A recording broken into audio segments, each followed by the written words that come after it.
NoFap retention advice with JGar. NoFap Hard Mode. Seed retention. Celibacy. 5 years. I can't believe it. It's not that I can't believe it's been 5 years, it's that I can't believe it's only been 5 years. I can't believe I didn't figure this out 6 years ago, 7 years ago, or even 10 years ago, or even back when I first hit puberty and discovered that God created me to have a uniquely curious desire towards the opposite sex. Men, there's the key. You have an attraction and interest towards women because God created you to have a uniquely curious desire towards the opposite sex.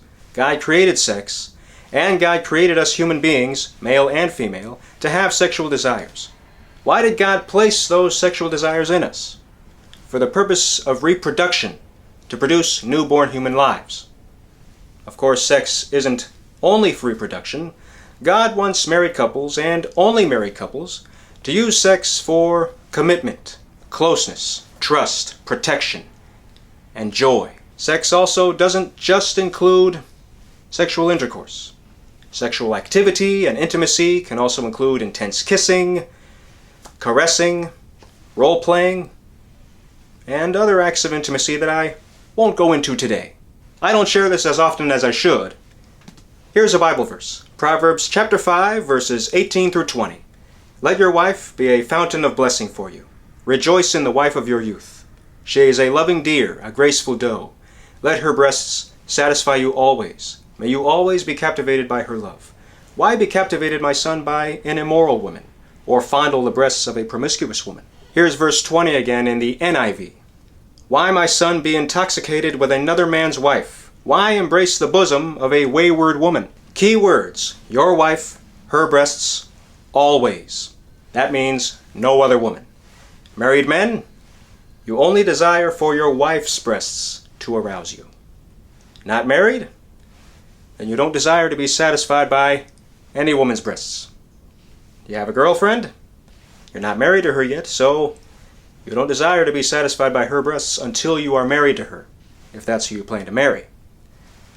Single men, young adult viewers, viewers in college, any viewers in high school, or even middle school, down to 6th grade, the common puberty age, whatever the age, you realize that God created you to have a uniquely curious desire for the opposite sex.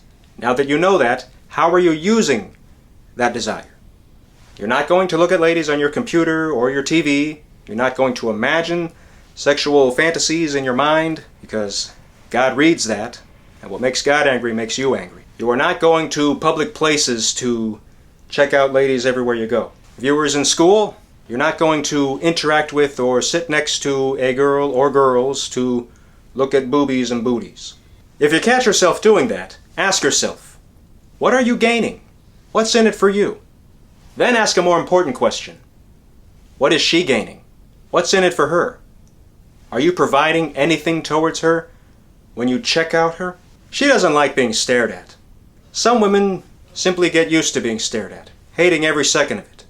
There's no sense in idolizing a woman's body or conversating with your guy friends over who are the sexy chicks. From there, how are you to properly use your uniquely curious desire for the opposite sex? You use that desire to improve yourself. God created you to be the provider, which means you are to improve yourself so that you can provide for and support the right marriage and the right family. Before marriage, it's not about being in a relationship with a woman. Dating happens. People date to figure out who's right for each other. I'm not against that at all. But be focused on figuring out the right relationship with the right woman. The right relationship with the right woman can start at any given time by God. Whether you're already established, whether you're still building yourself up, or even before you start building yourself up. You might say you are ready, but God will say you're not ready. You might say you're not ready, but God will step in and say you are ready and start the relationship. Be trusting. Regardless, before you get in that right relationship, when you interact with any woman, it's a human-to-human conversation. So look at her face to face and get a sense of how she feels. You're not trying to read her mind. You're trying to get a sense of how she feels based on her expression, to see what feelings you bring to her when you interact with her. This means have good conversations with her. Get to know her for who she is and what she likes to discuss. You will earn better respect from women that way. When you speak with the right woman, you will certainly notice her body, just as she will notice your body, but the right conversations will entice you to want to improve yourselves so that you can better help each other. This is what God intends, and this is how you keep your focus on God above all, and love for God above all. Don't push, don't pressure, don't pursue. Be the right man. When you be the right man, you set yourself as an example to allow other men and boys who don't know this yet to want to become better in their respective lives. I'm looking forward to keeping this going. How did you like the discussion? Share your thoughts below. Did you enjoy the video? Like and share. And if you haven't already, subscribe for more videos. Hit the bell if you want notifications. I am creating for you. Have a great week and a great life, and always love yourself for who you are. God bless. And I've got a lot more to share on movies and life.